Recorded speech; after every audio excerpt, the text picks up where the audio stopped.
Boa noite a todos, né? Agradecemos também mais uma vez aqueles que decidiram estar aqui conosco para estudar a lição, né, da Escola Sabatina. O título do tema dessa semana é a lei como professor. E aí esse tema está bem ligado, né, à minha profissão, à minha compreensão, né, da realidade, né, que eu tenho, né? E nós vamos aproveitar bastante esse tema de hoje. Vamos fazer uma oração para que Deus seja nos conduzindo. Senhor nosso Deus e Pai, agradecemos a Ti as oportunidades que o Senhor nos dá a cada dia, Senhor, para compreender a Ti como o único Deus verdadeiro e a Jesus que o Senhor nos enviaste, que também é o nosso Deus e nosso Criador. Seja conosco, guia nos momentos que se seguem, Senhor. Pedimos essas bênçãos por Jesus. Amém.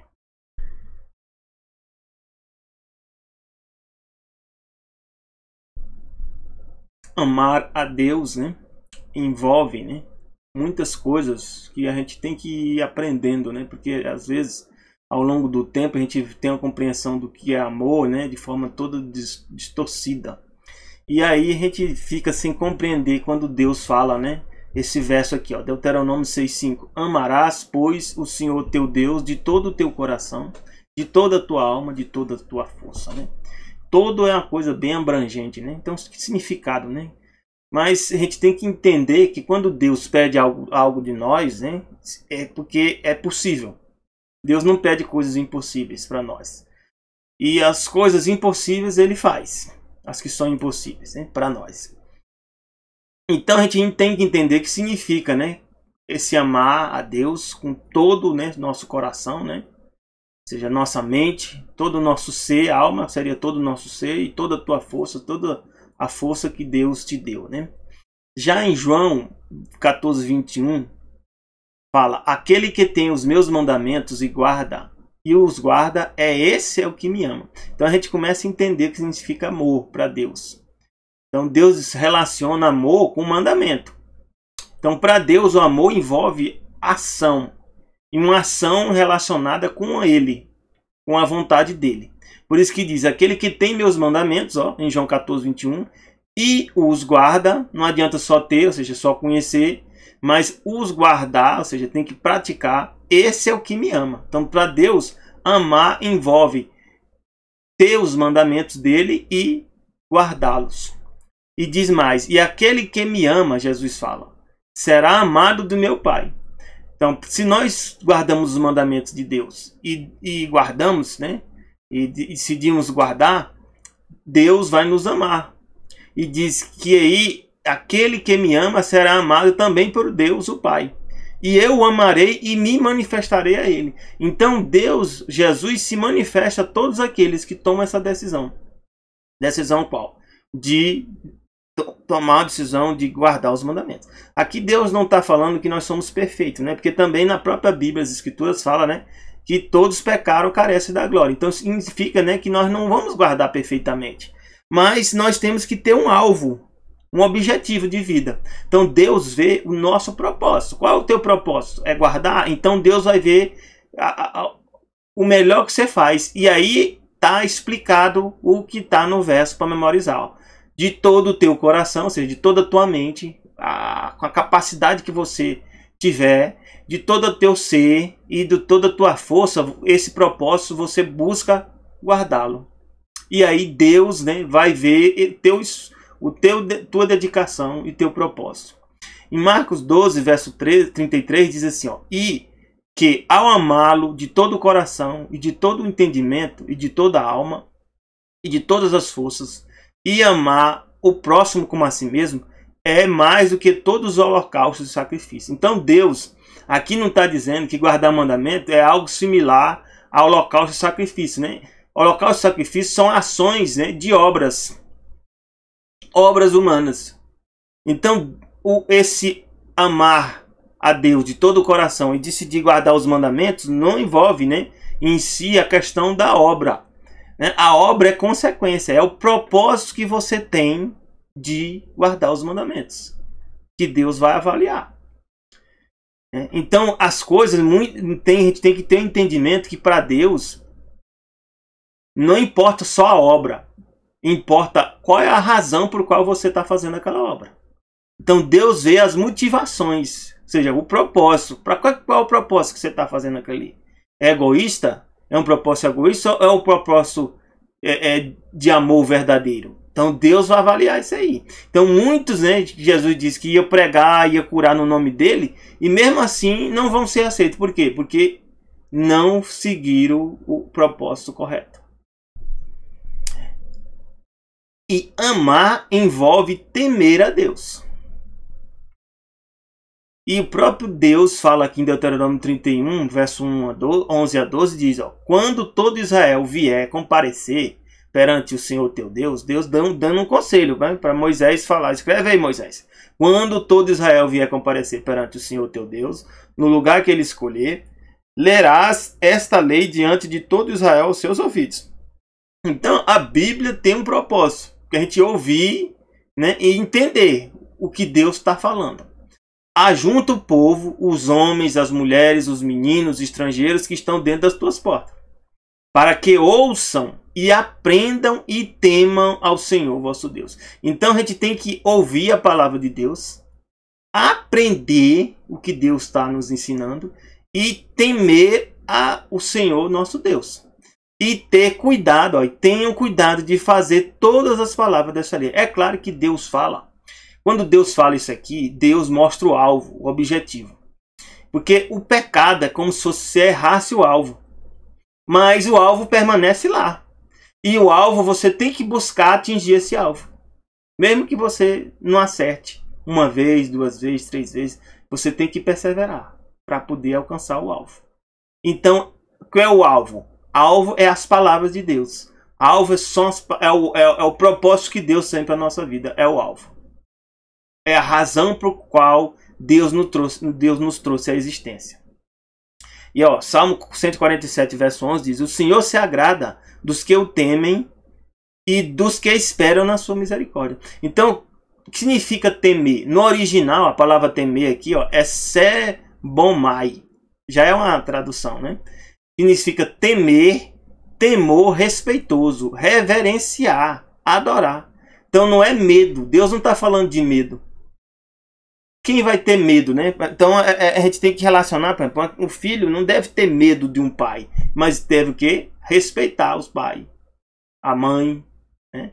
Reverenciar o pai, a mãe, né? Não adorar, né? Adorar, a gente só pode adorar a Deus, mas está muito relacionado com aquilo que você aprende dentro de casa. Se você não respeita seus pais, dificilmente você vai entender o que significa respeitar a Deus. E ter reverência e adorar a Ele. E adorar, o que significa adorar? Adorar é fazer a vontade de Deus. É por isso que a Bíblia diz aqui, ó, vamos ver um exemplo. Tá lá em Salmo, acho que é Salmos 19. Adorar, dar glória, é fazer a vontade de Deus. Ó. Aqui fala Salmo 19. Os céus declaram a glória de Deus, e o firmamento anuncia a obra das suas mãos. Um dia faz declaração ao outro dia, e uma noite mostra sabedoria outra noite. Não há linguagem nem fala, onde não se ouça sua voz. Mas os céus glorificam a Deus. Os animais glorificam a Deus. Então glorificar a Deus e adorar tem tudo, né? Tá bem relacionado. Então, aqui a palavra temer também e adorar está relacionado com glorificar a Deus. E o que significa glorificar a Deus e adorar a Deus? Fazer a vontade de Deus e cumprir o propósito para qual Deus te trouxe a existência. Por exemplo, um pássaro quando canta, ele está adorando a Deus. O sol quando se move, a terra, né? Quando, né, cumpre os propósitos para qual Deus trouxe ela à existência, está adorando a Deus. Então, quando nós, né, somos criados à imagem e semelhança de Deus, seguimos a vontade de Deus, nós estamos adorando Ele. Então, a adoração, às vezes, as pessoas detupam muito, né? Você pensa que aí numa igreja lá, você senta, aí faz o sinal da cruz, ou você faz suas orações, né? Ou você vai em um determinado lugar, sobe uma montanha, bate um sino, né? Isso aí não é adoração, não. Adoração é se você está vivendo de acordo com a vontade de Deus. Aí Deus diz, você me adora. em espírito e em verdade. Uma testemunha contra ti. Então, Deus coloca a lei, assim como as leis existem hoje, né, criada, né, no Congresso Nacional. Para que serve a lei? A Bíblia, e assim como a lei que os homens criam, né, no Congresso, para a Constituição Federal, todo mundo tem a obrigação de saber a Constituição. Lá está escrito. Ninguém pode falar que não cumpriu porque não conhece. É obrigação sua buscar conhecer a Constituição Federal e as leis do país. Você não pode dizer, eu não sabia, não. A culpa continua sobre você. Então, a Constituição e a lei do país serve como testemunha. Testemunha para o quê? Para verificar se você está seguindo as normas. Aí nós temos leis ambientais, leis, né, de trânsito, leis, né, de eleição. Então, várias coisas. Quando você usa isso, serve como o quê? Como um padrão, como uma referência. E, de fato, como um testemunho.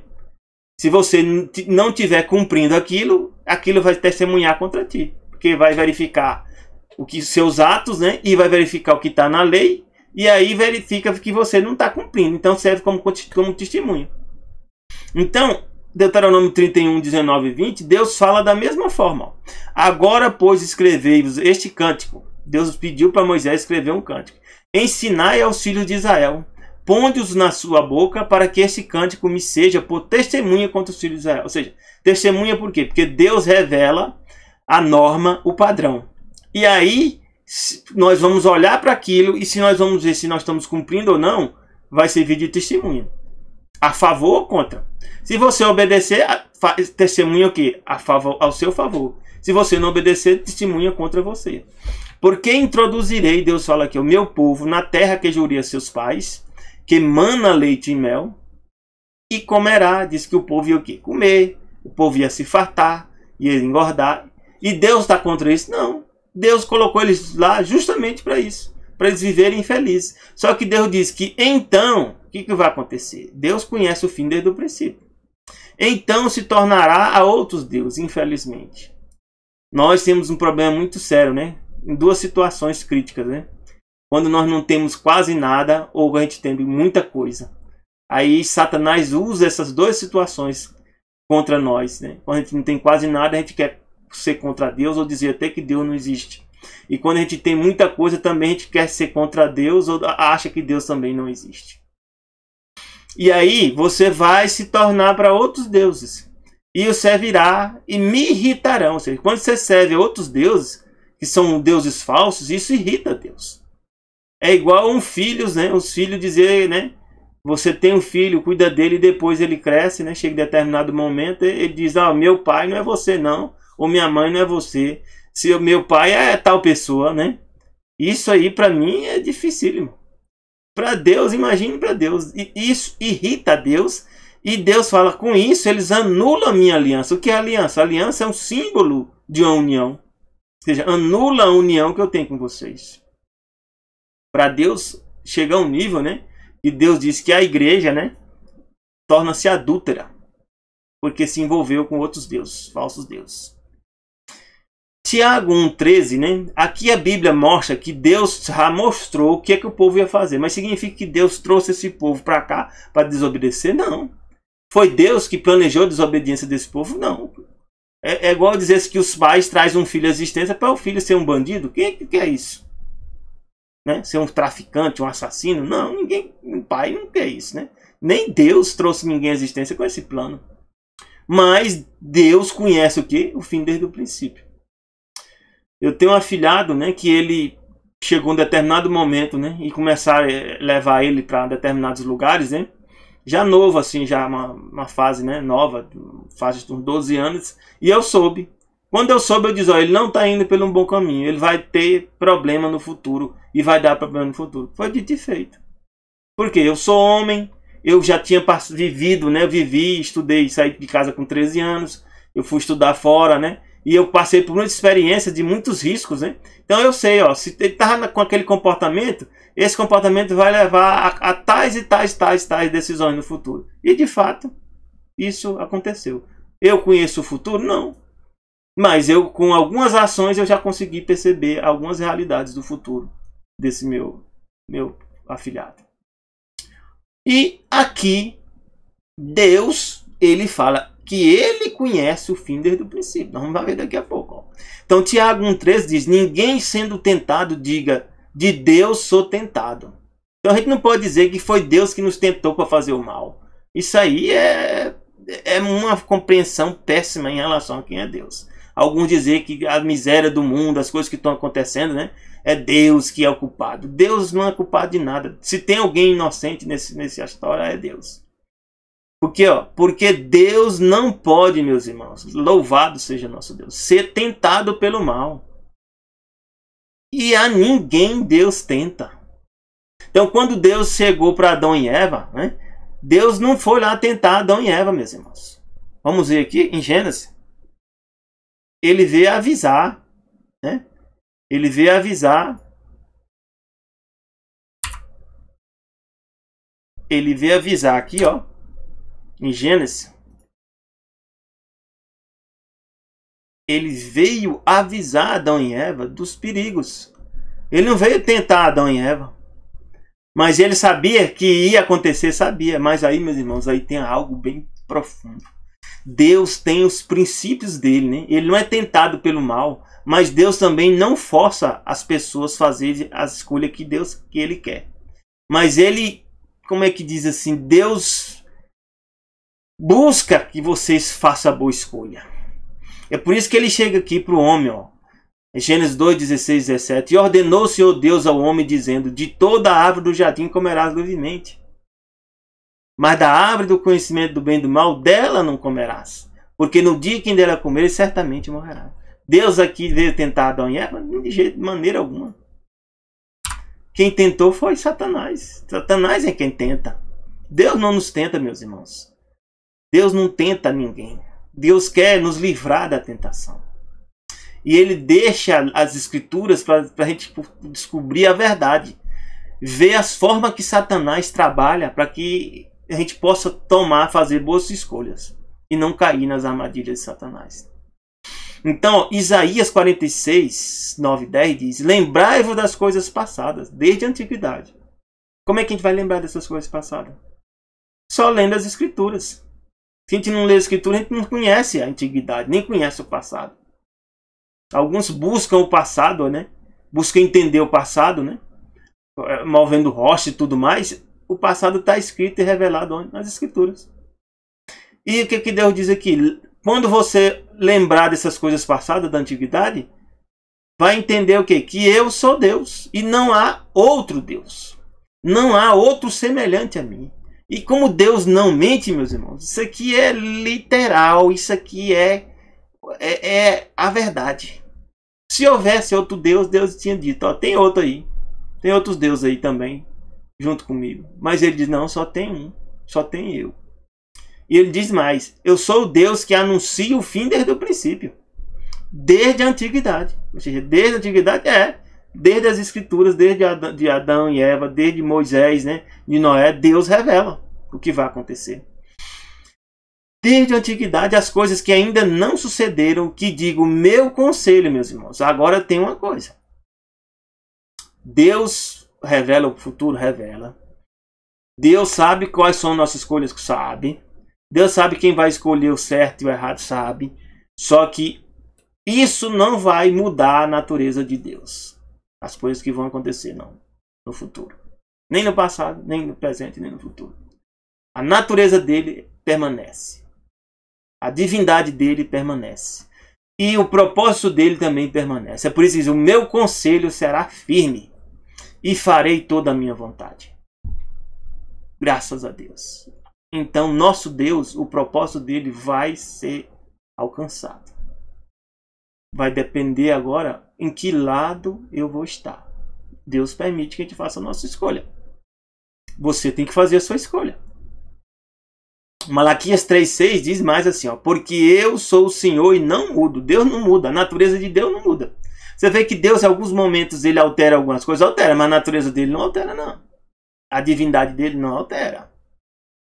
Os princípios dele também não alteram. Por isso vós, ó filhos de Jacó, não sois consumidos. A gente não é consumido por causa disso, porque Deus não muda. O propósito de Deus, meus irmãos, para ter nos criado a imagem e semelhança dele, não mudou. Nem vai mudar. Agora, se nós não cumprirmos esse propósito, aí tem consequência sobre nós. Tiago 1, 16, 17 diz: não erreis, meus amados irmãos. E aí eu digo para vocês hoje também: não erreis, meus amados irmãos. Toda boa dádiva, todo dom perfeito vem do alto. Se é uma boa coisa para nós, se é perfeito, veio de Deus. Às vezes a gente recebe coisa, tem gente, né, que rouba, mente, dá golpe, né, e parece estar prosperando, né? Aí ele pensa que é Deus que está dando para ele. Não, não é Deus não. Deus não vai te dar algo que onde você, aquilo que você está conseguindo, você está desobedecendo à vontade dele. Tenha certeza que não é Deus. Porque Satanás também dá coisa pra gente. Mas dá coisa como? Se a gente desobedecer, ó. Quer ver um exemplo? Lá em Lucas, Satanás tentou Jesus, ó. Tentou Jesus para que Jesus desobedecesse. E ele estava prometendo, era bastante coisa, né? Só que Jesus, graças a Deus, mostrou como nós devemos reagir, ó. Satanás chegou aqui, ó, Lucas 4:5, e o diabo levou Jesus a um alto monte, mostrou-lhe num momento de tempo todos os reinos do mundo. Isso aqui, meus irmãos, é interessante. Como é que Satanás mostrou para Jesus todo o reino do mundo? Foi uma visão? Será? Se for uma visão mesmo? Eu não sei. Nós vamos ter que ver um dia. Isso aqui pode estar relacionado com a forma da terra. Não sei. E disse-lhe o diabo: dar-te-ei a ti todo este poder e a sua glória, porque a mim me foi entregue e dou a quem quero. Então Satanás está dizendo aqui, ó, Jesus, se você, né? No verso 7, portanto, se tu me adorares, tudo será teu. Então, tem pessoas que adoram Satanás de forma consciente hoje? Tem pessoas que vivem em sociedades secretas. Por quê? Porque essa sociedade secreta, Satanás, nessa sociedade, se manifesta, né? Para eles como um ser glorioso, um ser, né, angelical, né? Um ser poderoso. E faz aliança com essas pessoas. E essas pessoas recebem poder a ponto, né, de ganhar na loteria, ganhar na corrida de cavalos, ficar rico, milionário, né? Ter muitas mulheres, né? Ter muitos homens, né? Fazer muitas coisas, matar muita gente, fazer muitas coisas que é o quê? De acordo com o plano de Satanás. Então, se você obedecer Satanás, ele te dá poder. Só que pode analisar. Se está contrário à Bíblia, está contrário à palavra de Deus, e você está aparentemente prosperando, e você está fazendo tudo o contrário que Deus revelou na Bíblia, quem está te dando isso aí não é Deus, o Pai, nosso Criador. É Satanás que está te dando, para te manter escravizado. Ele mantém alguns assim. É por isso que Jesus diz aqui, ó, toda boa, em Tiago 1, 16, 17, Jesus revelou, né, a Tiago, através da inspiração, toda boa dádiva, todo dom perfeito vem do alto, descendo do Pai das luzes, em quem não há mudança nem sombra de variação. Então, quando Deus nos dá alguma coisa, meus irmãos, não se perde. Quando Deus dá para a gente, meus irmãos, essa coisa não é para o nosso mal. E é de acordo com a Bíblia. É de acordo com as Escrituras. Pode ter certeza disso. E aí você pode avaliar na sua vida. Se você está prosperando, mas está desobedecendo à vontade de Deus, desconfie. Peça perdão a Deus. E mude de rumo, mude de caminho, porque quem está te guiando não é Deus, o Criador. Infelizmente. Pelo menos agora você conhece essa verdade. Para que seja bem sucedido. Então, para que serve a lei de Deus? Porque o tema da semana, a lei de Deus é como um professor. Eu sou professor. O que eu chego lá? Como é que eu ensino o aluno? Eu ensino padrões, princípios, normas, formas, né, de atuar. Essa forma de atuar tem padrões, né, por exemplo, dentro da engenharia que você tem que seguir. Senão você vai fazer um projeto errado, você vai matar centenas ou até milhares de pessoas, né? Uma barragem, né, vai vai vir a colapsos, vai a água matar milhares de pessoas. Então, se você não seguir esses padrões, essas normas, né? Ou seja, que são leis, né? Por exemplo, a gente trabalha dentro da engenharia com normas, né? Que é como se fossem leis ou códigos, né? Como a Associação Brasileira de Normas Técnicas. Aí tem a norma de concreto armado, a norma, né, de aço, a norma de vento. Então, ou seja, se você fizer o projeto de acordo com essa norma e ocorrer algum acidente, alguma coisa, né, mesmo assim você cumpriu os requisitos dessa norma, você não é considerado culpado. Então, da mesma forma, se você seguir a lei de Deus e acontecer algum interveniente, né, por exemplo, a Bíblia diz um caso, por exemplo, se você está num determinado lugar e aí você está numa construção, de repente você joga um tijolo, né, para fazer, né, de um lugar para o outro, né? Às vezes as pessoas trabalham jogando tijolo, né? E um pega em cima, o outro pega embaixo. Vamos supor, esse tijolo voa, aí acerta a cabeça de uma pessoa e essa pessoa morre. A Bíblia diz que você não é culpado. Alguém morreu, morreu, mas não foi um homicídio, como diz, que envolve culpa. E aí a Bíblia diz que você pode ir para um lugar que é chamado, né, a cidade refúgio. Que alguém pode tentar te matar, né? Então a Bíblia mostra que existe isso. Então Deus não te considera, né, culpado, né? Então quando você se defende, né, em determinada situação de risco de morte, a Bíblia não diz que isso aí é um assassinato. É por isso que no mandamento fala não assassinarás. E alguns traduzem não matarás, mas do original é não assassinará. Assassinar é o quê? Fazer algo planejado com o propósito de fazer mal a alguém. Aí é o que é o mandamento que Deus está dizendo. Porque senão, quando o povo de Israel passou pelo deserto e as pessoas tentaram matar eles, e eles se defenderam e assim mataram essas pessoas, eles estavam condenados. Mas não foi isso que Deus disse. Deus não disse que eles estavam condenados, não. Então, para que serve a lei? A lei, como eu falei, é o padrão, é a norma. A norma para o quê? Para o sucesso. A norma para que dê tudo certo para você. E é por isso que aqui diz em Provérbios 6:23, porque o mandamento é a lâmpada. Você imagina, você está num lugar escuro, o mandamento é uma lâmpada, vai te guiar. A lei é luz. Para que serve a luz? Imagine a gente morar na terra sem o sol. Ia ser sempre escuridão e trevas, né?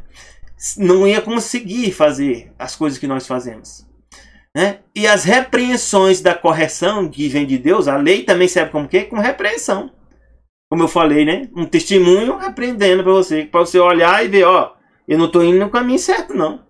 Ela repreende e te manda ir no caminho certo, que a Bíblia diz aqui que são o caminho da vida. Só que a gente tem que ter um cuidado, que a Bíblia diz aqui, que a nossa natureza é pecaminosa, como fala lá em Romanos. Então, não é fácil a gente ir guardar a lei e dizer, eu consigo guardar a lei. É mentiroso, a Bíblia diz que é mentiroso. Eu consigo guardar a lei perfeitamente. Não existe isso. A Bíblia diz que nós devemos ter o propósito de o quê? De guardar a lei. Mas alguma coisa luta contra nós para a gente não guardar a lei, que é o pecado. Então aqui diz, ó, Romanos 7:7, que diremos, é a lei pecado? De modo nenhum, a lei não é o pecado. O pecado é o que? A desobediência da lei. Mas eu não conheci o pecado senão pela lei. Então a lei serve para que eu possa saber o que é o pecado, saber qual é o rumo certo. Imagine você andar numa estrada e você não ter aquelas setas, né? Ou mapa para você saber o rumo certo. Você está perdido. Então sem a lei nós estaríamos perdidos, sem nenhuma esperança. E porque a lei diz o quê? Qual é o rumo que você deve tomar a seguir? E de aqui, porque eu não conheceria a concupiscência se a lei não dissesse, não cobiçarás. Então, só que a lei feita no Congresso Nacional, ela não resolve o nosso problema. O que é que fala aqui no verso 8, Romanos 7:8? Mas o pecado, tomando ocasião pelo mandamento, quem é que faz que toma ocasião? Satanás sabe quais são os mandamentos, sabe? Então ele opera em nós toda a concupiscência, ou seja, a natureza pecaminosa. Satanás ajuda a gente a desobedecer. Porquanto sem a lei estava morto o pecado. E aí ele diz aqui, ó, no verso 18. No verso 17, ó. Porque, 15, porque o que faço não aprovo, pois o que quero, isso não faço. É justamente isso a nossa vida. Mas o que aborreço é o que a gente faz. E se faço o que não quero, consinto que a lei é boa. Sim, a lei é boa mesmo.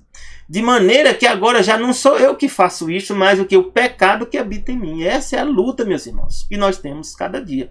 Porque eu sei que em mim, isto é, na minha carne, não habita bem algum. Com efeito, o querer está em mim, mas não consigo realizar o bem. Porque não faço o bem que quero, mas o mal que não quero é esse que faço. Esse aí é alguns dizem, eu consigo guardar a lei. Eu decidi guardar os mandamentos, vou guardar. Ou dizer, eu guardo o mandamento. Está mentindo. Você tem que ter o propósito de guardar o mandamento. Mas dizer que você consegue guardar perfeitamente é ilusão. Mas não é porque você não consegue guardar que agora você vai deixar de seguir o propósito de guardar. Porque Deus vai nos julgar pelo propósito, como eu falei para vocês. E aqui fala em Romanos 8:1, portanto, agora nenhuma condenação há para os que estão em quem? Em Cristo Jesus. Que não andam mais agora segundo a carne, mas segundo o quê? O Espírito. No verso 3 diz, porquanto que era impossível a lei não consegue fazer isso. Eu não consigo guardar a lei nenhuma. Visto como estava enferma pela carne. Deus enviando o seu Filho em semelhança da carne, pelo pecado condenou o pecado na carne. Então, quem é a solução? Jesus. Então, é por isso que diz que quem crê em mim, Jesus diz, será salvo. Quem crê em mim e for batizado será salvo. Por quê? Porque Jesus diz, vai lá, meu filho, guarda a lei. Mas ele sabe que eu não tenho força para guardar a lei de forma perfeita.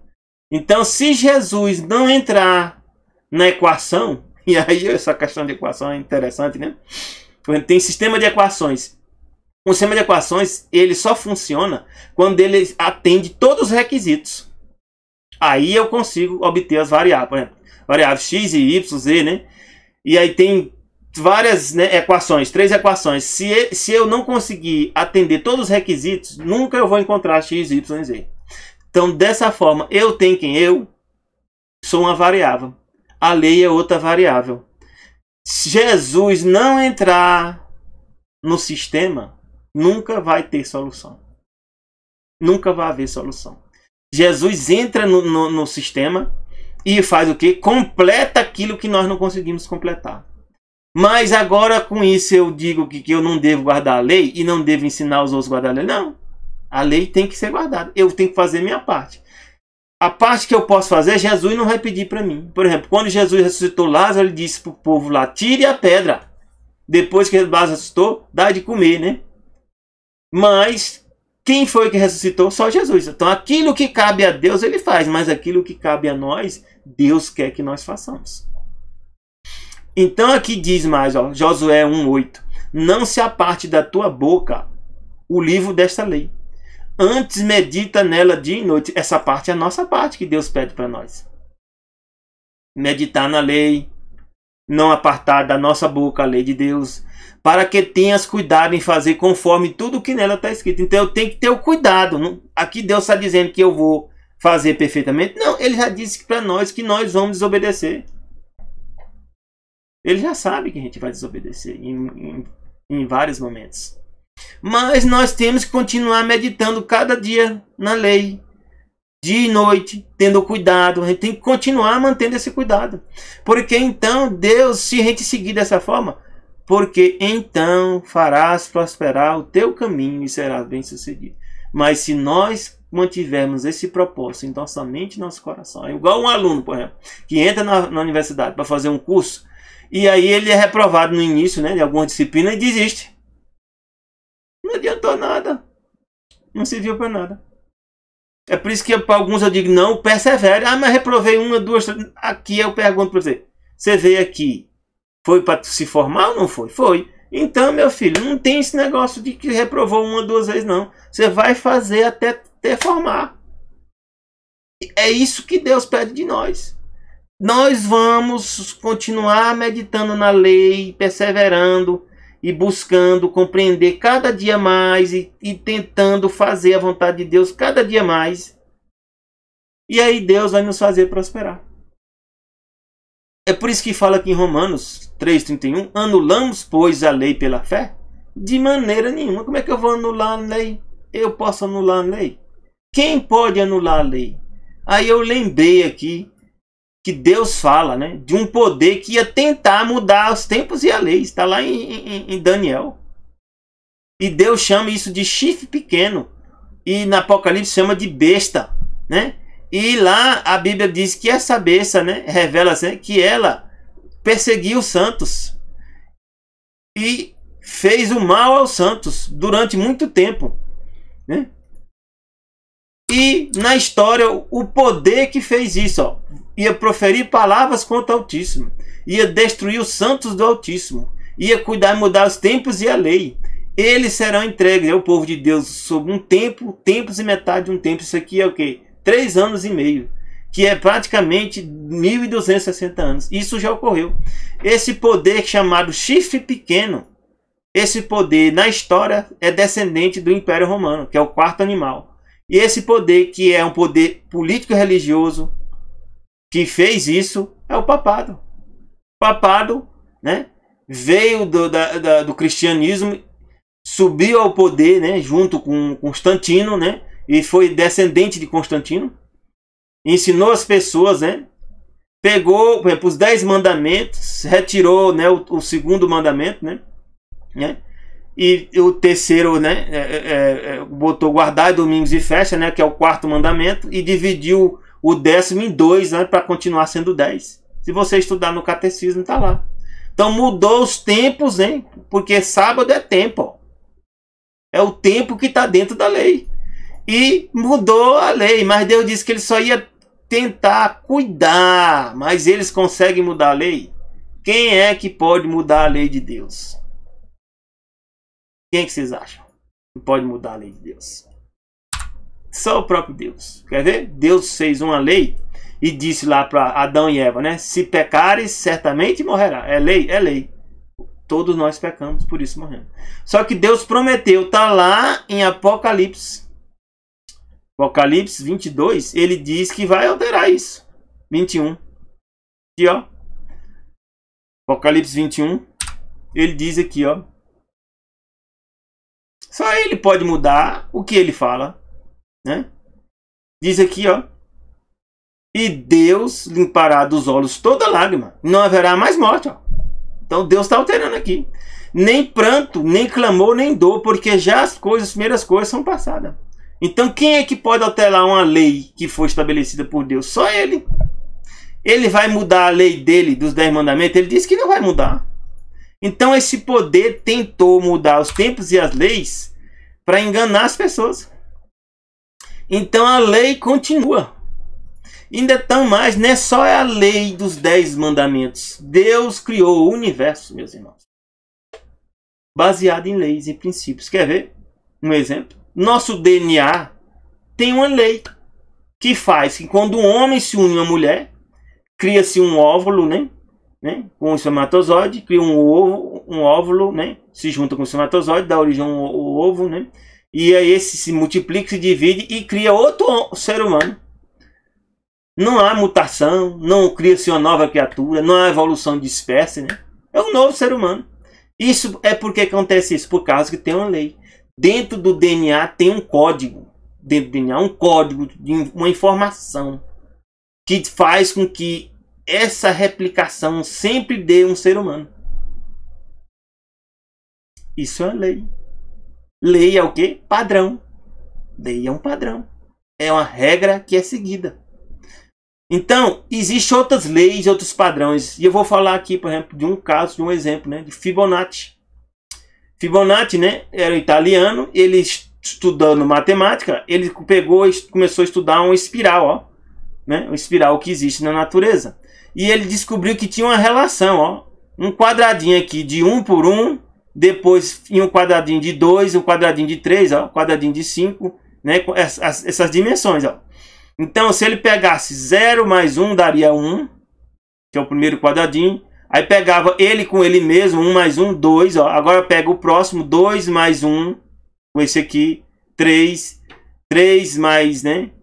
3 mais 2, 5. E ele começou a analisar, ó, que gera esses números. 1, 2, 3, 5, 8, 13, 21, 34, 55, 5. Sabe o que aconteceu? Isso é a forma desse espiral aqui, ó.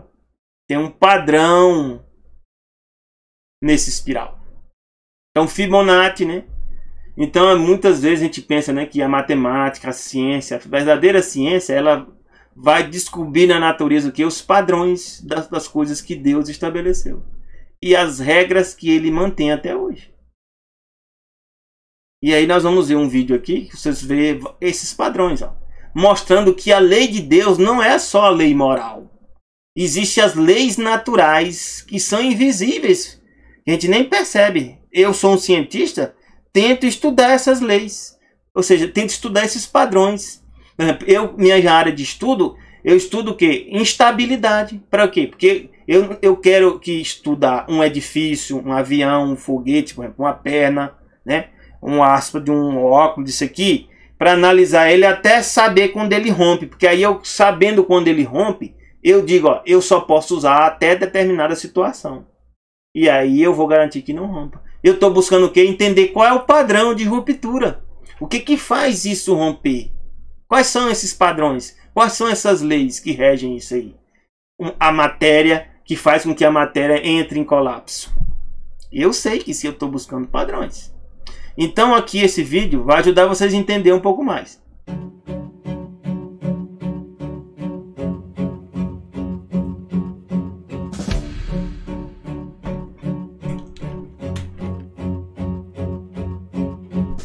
Então vou acompanhar com vocês aqui, ó. Botei o microfone. Aqui fala natureza pelos números, né? E aí nós podemos ver aqui, ó, a sequência de Fibonacci. E essa sequência Fibonacci, ela é expressada, né? Como eu mostrei para vocês, ó, se encontra ela em várias formas que Deus criou dentro da natureza. Ó. Primeira forma nós vamos ver aqui, ó, que é o espiral. Então essa sequência aqui, ó, gera essa forma desse espiral aqui, ó. E esse espiral a gente encontra justamente, né, num caracol.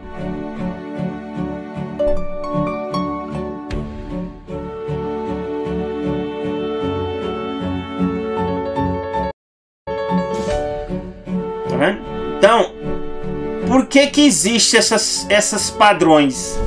Mostra que Deus criou leis, não foi só leis morais. Leis morais servem para quê? Para nós. Mas existem as leis naturais que servem para toda a natureza. E toda a natureza obedece a Deus.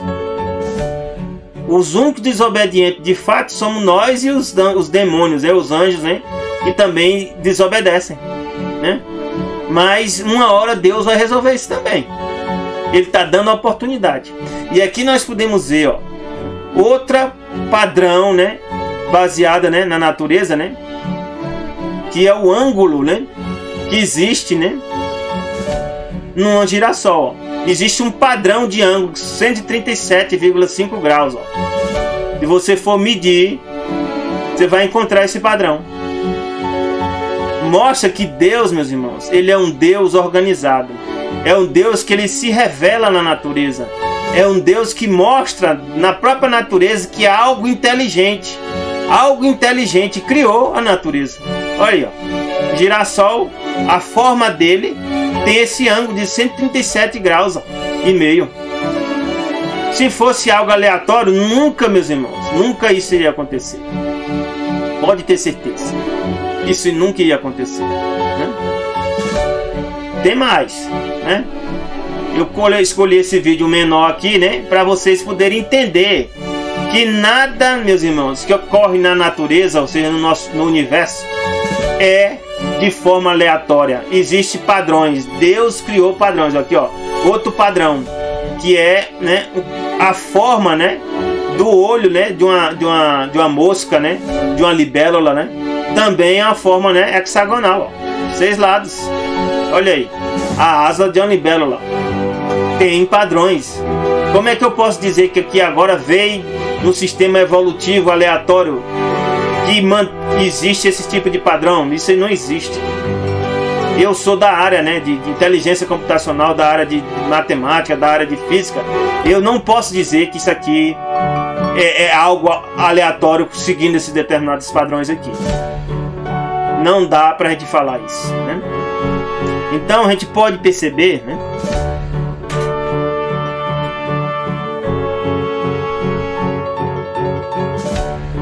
Então a gente pode perceber aqui, meus irmãos, continuando, né? A gente percebe que Deus, meus irmãos, Deus segue determinados padrões, hein? Deus segue padrões. Esses padrões ele estabeleceu na natureza. E essa natureza obedece a Deus. Alguns pensam que a natureza controla Deus, né? Não existe. Como é que agora, por exemplo, eu crio um avião, eu crio um prédio e o prédio me controla, né? Eu crio um foguete, o foguete me controla. Não, eu controlo. Por exemplo, o computador, eu controlo o computador. Alguns dizem no futuro, né? A inteligência artificial vai controlar o ser humano. Não existe isso. Eu vou criar algo para controlar a mim? Não existe isso. Quando aquela coisa que eu criei evoluir, eu já estou muito mais evoluído. Eu já estou sempre além. Porque eu é que criei ela. Então Deus, meus irmãos, também a natureza não pode controlar Deus. Então eu pego uma passagem aqui do Conselho sobre a Educação, da Ellen White, explica um pouco mais aqui sobre isso. Fala-se muito a respeito, ó, de Deus na natureza. Como se o Senhor estivesse obrigado por leis da natureza a ser servo desta, como eu falei. Muitas teorias levariam a mente a supor que a natureza é um instrumento autossustentado. Alguns pensam isso, que vem um Big Bang, né? Uma explosão, né? E aí ele se autorregula, né? Tem um nível de energia, né? Que se mantém crescendo, né? Então é um instrumento autossustentado independente da divindade, tendo seu poder inerente com que operar. Ou seja, opera por si só. Nisto os homens não sabem do que estão falando. Supõem eles que a natureza tem um poder autoexistente sem a contínua assistência de Jeová, ou seja, de Yahvé? O que vocês acham? Um computador depende de mim ou não depende para ele ser usado? Depende, né? Quando o meu tá dando problema aqui, ou preciso dar um upgrade, quem tem que fazer sou eu. Ele não vai fazer isso. Aí, mas não, mas já estão criando já algumas coisas que vão se autorregulando, vão mesmo se manter por si só, completamente, sem que eu tenha que estar supervisionando isso? Não existe. O Senhor não age por meio de suas leis para ultrapassar a lei da natureza. Ele não age por meio da lei dele para ultrapassar as leis. Ele realiza a sua obra por meio das leis que ele criou. Os atributos dessas leis são seus instrumentos. E a natureza obedece assim disse eu. É por isso que Jesus, meus irmãos, depois que ressuscita, o que é que ele faz? Estava todo mundo de portas fechadas, né? Porta fechada. E Jesus entrou, depois que ressuscitou. Ah, Jesus agora quebrou a lei? O que é que vocês acham? Jesus quebra a lei ou agora a natureza obedece à lei? Obedece à vontade de Jesus? Obedece à vontade de Jesus, né? É por isso que as portas estavam fechadas e Jesus mesmo assim entrou, né? Jesus também caminhou em cima do quê? Da água. A água obedece à vontade de Jesus. Ele criou padrões que eu não consigo, mas se ele quiser que eu ande, basta ele dar uma ordem, né? Então é isso que a gente tem que entender, meus irmãos, que as coisas da natureza, elas seguem padrões, seguem leis, mas é isso aí, obedece à vontade de quem criou. Olha o exemplo que eu falei aqui, ó. E 8 dias depois estavam outra vez seus discípulos dentro e com eles Tomé. Chegou Jesus, ó, estando as portas fechadas, e apresentou-se no meio e disse: Pai seja convosco. Como é que Jesus entrou dentro desse lugar aqui?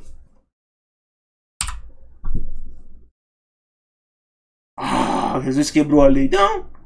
A natureza obedece à vontade de quem? Do Criador. Jesus é o Criador. É por isso que quando ele diz que a gente morre. Quando ele disser não morre mais, não morre mais. Estão entendendo? A questão é quem está falando. Não é o que é que está ocorrendo ou não está ocorrendo. Quem que está falando? Sou eu, Pedro? Então não vai acontecer nada. Ah, mas foi Jesus que falou? Então vai acontecer tudo que ele falar. E por isso, meus irmãos, a gente tem que entender que a lei é para o nosso bem. A lei é para a gente entender que se eu estou seguindo o rumo correto ou não. Só que quem faz eu seguir o rumo correto, quem é? É o Espírito de Deus. Não é a lei que vai fazer eu seguir o rumo correto, não. A lei é o alvo. Mas o caminho a ser trilhado, quem vai fazer eu trilhar esse caminho? O Espírito de Deus, o Espírito Santo. É por isso que Deus diz aqui que Satanás tem ódio às pessoas que entenderam isso. Entenderam que a lei não é para o meu mal, e sim para o meu bem. E que a lei representa o que? As pessoas que tomaram decisão de seguir a Deus. É por isso que diz aqui que a Bíblia fala em Apocalipse 12:17, diz que o dragão, que é Satanás, né, a antiga serpente, irou-se contra a mulher é a igreja. E foi fazer guerra contra quem? Satanás está guerreando, meus irmãos, só contra um grupo. Que grupo é esse? Aqui diz qual é o grupo. É o remanescente da mulher, da semente da mulher. Quem é esse grupo? A Bíblia diz claramente. Alguns têm dúvida quem é que são os filhos de Deus, quem é que são os santos, quem são aqueles, hein, que Deus vai conduzir para o céu. Aqui está escrito. Quem são esses? Os que guardam os mandamentos de Deus e têm o testemunho de Jesus. E nós já vimos, né, em lições anteriores que o testemunho de Jesus é o quê? É a Bíblia, é a Escritura. É por isso que Deus falou lá, escreve esse cântico como testemunho. Então as Escrituras é o testemunho de Jesus. E os mandamentos a gente sabe que só tem um que Deus deu, né? É o decálogo, são os 10 mandamentos. Então Satanás vai perseguir as pessoas que tomarem decisão de guardar os mandamentos de Deus e seguir as Escrituras. Por isso que aqui Tiago 2:12-13 diz: assim falai e assim procedei, como devendo ser julgados pela lei da liberdade. Então a lei é o quê? Que nos mantém livre. Livre de quem? Livre de Satanás. Então nós somos escravizados por Satanás. Deus nos criou livres, meus irmãos. Depois do pecado nós somos escravos de Satanás. Mas quando eu decido guardar a lei e Deus me dá poder para guardar, Satanás não consegue me atingir mais. Assim como não atingiu Jesus. E Satanás ofereceu para Jesus o quê? Todos os reinos. Jesus disse: não vou aceitar não. Eu só posso prostrar e adorar só ao Deus. Eu não vou me prostrar e adorar a ti não, Satanás. Então Jesus era o quê? Livre. Porque o juízo será sem misericórdia sobre aquele que não faz misericórdia. Por que Deus fala aqui sobre misericórdia? Porque todos nós somos pecadores. Então eu tenho que ensinar para você que deve guardar a lei, sim, mas eu tenho que saber que eu cometo erro, você vai cometer erro, e eu vou ter que ter o que? Misericórdia, assim como Deus tem misericórdia de mim. É por isso que existe o perdão, existe a compaixão, existe o amor, para o quê? Para você ver que a pessoa está se esforçando e por isso, né, você vai ajudar ela, não ajudar ela a cair, e sim ajudar ela a levantar. Então é a misericórdia que vai triunfar no juízo. E diz aqui, Romanos 8:28, meus irmãos: sabemos que todas as coisas contribuem juntamente para o bem daqueles que amam a Deus. Então, tudo que está acontecendo na sua vida, na minha, mesmo com meus erros, Deus quer que eu tome a decisão de acertar. E quer que você também tome essa decisão. Essa decisão é você que tem que fazer, não sou eu, não. Eu espero que esses estudos aqui estejam ajudando você a tomar essa decisão. Ninguém pode impedir uma vez que você toma essa decisão. Nem Satanás. Se você tomar essa decisão, Deus vai te dar poder. E Deus chama você segundo um propósito. Qual o propósito que Deus tem para todos nós? A salvação. Mas depois que você toma a decisão, vai ser fácil? Vai ser difícil. Aí você vê a vida de Jesus. Foi fácil para Jesus ou foi difícil? Muito difícil. Seguir a Deus, Deus nunca falou que é fácil, não. Porque tem um inimigo que vai tentar atrapalhar a nossa vida a todo instante. Segundo Crônicas 31:20-21 diz assim, ó: assim fez Ezequias em todo o Judá, e fez o que era bom e reto e verdadeiro perante o Senhor seu Deus. E toda a obra que começou no serviço, né, da casa de Deus, na lei, nos mandamentos, para buscar o seu Deus, ele fez de todo o seu coração, e graças a Deus, meu irmão, ele foi um bom exemplo. Ele prosperou. Mas ele cometeu falhas também, né? Ezequias cometeu falhas. O filho dele foi Manassés, né? Se eu não me engano, foi Manassés. Muito problema Manassés causou. E foi alguma coisa da educação do pai também. Lucas 7:28 diz: eu vos digo que entre os nascidos de mulheres, ó, tem a história de alguém também que se viu a Deus, meus irmãos, mas só teve dificuldade. E eu olho para a história dele e eu já aprendi muita coisa. Foi com João Batista. Só que Jesus chega e diz, ó, algo que a gente tem que lembrar. Jesus disse: e vos digo que entre os nascidos de mulheres não há maior profeta, meus irmãos, do que João Batista. Mas o menor no reino de Deus é maior do que ele. Porque no reino de Deus já está salvo, né? João Batista ainda tinha que lutar também na época. E aqui conta a história de João Batista e graças a Deus ele venceu. Mas não foi fácil não. Diz aqui, uma época houve uma questão entre os discípulos de João Batista, né, e judeus acerca da purificação. E eles foram buscar, conversar com João e perguntaram: João, ó, Jesus está batizando, né? E diz: aquele que tu deu testemunho aqui, ó, ele o batizando e todos vão ter com ele, né? Quer dizer, João Batista, né, o povo está te deixando. Aí João Batista respondeu e disse: o homem não pode receber coisa alguma se não for lhe dada do céu. Eu já passei, meus irmãos, por momentos muito difíceis. Eu não vou entrar aqui em detalhes. E em algum desses momentos, Deus me respondeu com esse verso aqui, ó. O homem não pode receber coisa alguma se não for lhe dada do céu. Porque algumas coisas me foram retiradas. E eu, meus irmãos, na minha vida, muitas coisas são retiradas. Na minha vida, tem muitas lutas. Muitas coisas dão erradas. Muita coisa dá errada. E não é fácil, não. Não é fácil. E eu nunca esqueço dessa verso aqui. Que o homem não pode receber coisa alguma se não for lhe dada do céu. E ele diz aqui: vós mesmos sois testemunho de que eu disse: eu não sou Cristo, mas fui enviado adiante dele. O que aconteceu com João Batista? Satanás usou, né, uma mulher chamada Herodias, né? E a mãe, né, instigou a filha para dançar para Herodes. E Herodes, né, bebendo lá, fez um juramento, né? E diz aqui, e ela instruiu, ó, foi instruída previamente por sua mãe, dizendo: dá-me aqui num prato a cabeça de João o Batista. E o rei afligiu-se, né, por causa do juramento, mas ele cumpriu, né? Para fazer as coisas erradas, ele fazia. E mandou degolar João no cárcere, e a cabeça de João foi trazida num prato. E aqui está a morte de João, né? Que Jesus disse que foi o homem nascido de mulher, maior profeta, não tem maior do que ele. E aí eu lembro, né? Elias foi um grande profeta, né? E não morreu, ele foi para o céu. Enoque também foi para o céu. Mas Jesus disse que dos profetas, o principal não é Enoque, não é Elias, não é Moisés. Foi João Batista. E João Batista morreu. João Batista não fez cura, né? Não abriu o mar.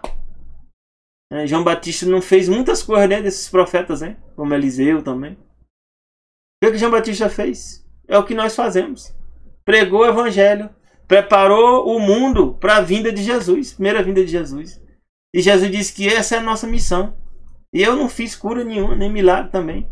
Nem vou fazer. Sei que não vou fazer. Mas eu estou fazendo algo parecido com João Batista. Ou com Elias. Que é preparar o mundo para a vinda de Jesus. E Jesus diz aí que João Batista é o principal. Então as aparências enganam, meus irmãos. Muito. Você pode não estar prosperando em nada na sua vida. Você, por estar servindo Jesus, pode estar só tendo problema e dificuldade. Porque Satanás não te dá descanso. E às vezes você pensa até em desistir. Dá uma brechinha para Satanás, né? Mas a gente tem que lembrar que não foi só João Batista que morreu, não. E Deus fala aqui em Apocalipse 6, de 9 a 11, ó.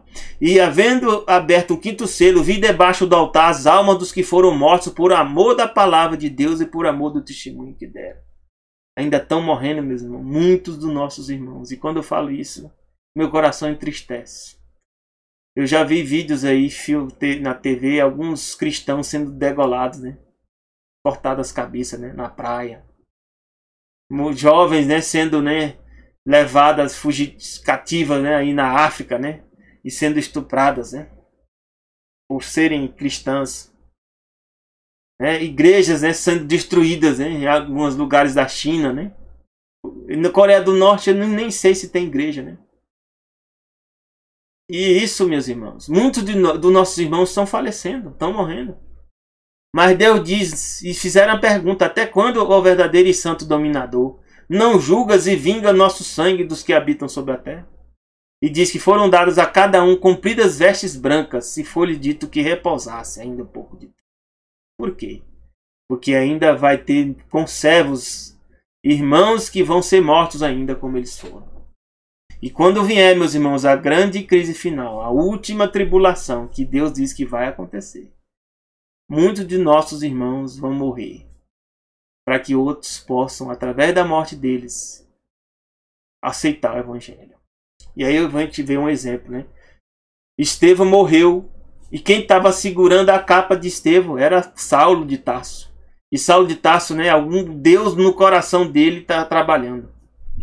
E Saulo de Tarso, né, vem substituir Estevão. E Jesus chama ele para pregar o Evangelho. 2 Timóteo 3,12 diz assim: também todos que piamente querem viver em Cristo Jesus padecerão perseguições. Quanto mais você quiser, e quanto mais você se aproximar da vida cristã, semelhante a Jesus, mais perseguição você vai sofrer. Mas diz aqui, 1 Pedro 4,16, mas se padece como cristão, não se envergonhe. Antes glorifique a Deus nessa parte. Se você está sofrendo, o mundo está te vendo, porque você está obedecendo a Deus e a palavra dele, os mandamentos de Deus, não se envergonhe não. Glorifique a Deus. 1 Pedro 3,17 diz, porque melhor que padeçais fazendo bem, se for a vontade de Deus, do que fazendo mal. Então a gente tem que preocupar isso. Eu estou padecendo, eu estou sofrendo por fazer o bem, por fazer a vontade de Deus. Então entregue a Deus, como Jó entregou. Filipenses 1,29, porque a vós vos foi concedido em relação a Cristo não somente crer nele, como também padecer por ele. Nós vamos sofrer. Jesus chama a gente sabendo que nós vamos sofrer. Apocalipse 2,10 diz isso aí. Ó. Tem o exemplo de Jesus. Jesus diz, não temas das coisas que há de padecer ou sofrer. Eis que o diabo lançará algum de vós na prisão, para que sejais tentados, e tereis tribulação de 10 dias. Ser fiel até a morte. Alguns, meus irmãos, vão morrer. Ser fiel. E aí a gente lembra de John Hus, né?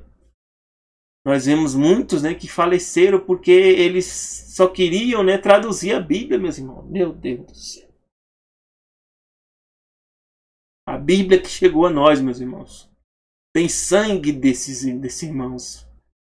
Eu tive na França lá. Os hugonotes foram perseguidos porque eles levavam a Bíblia, porções da Bíblia para as pessoas. E às vezes a gente não dá valor, né, à Bíblia. E a gente tem que lembrar, meus irmãos, temos que ser fiel até a morte e Jesus vai nos dar a coroa da vida. Se tiver que morrer, por seguir Jesus, que morramos. E achado na forma de homem, Jesus morreu, meu Jesus, por nós. Humilhou-se a si mesmo, Jesus humilhou. Sendo obediente até a morte, e morte de cruz. Mesmo assim, Jesus preferiu seguir isso para obedecer a Deus e não aceitou o que Satanás queria dar para ele, que era todos os reinos, contanto que ele prostrasse perante Satanás.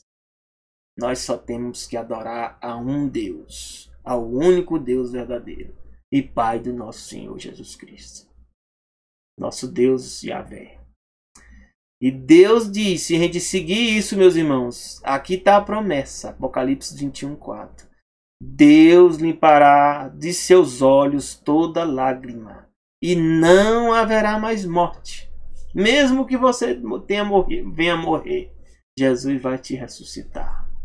E depois não haverá mais morte, nem pranto, nem clamor, nem dor, porque as primeiras coisas passaram.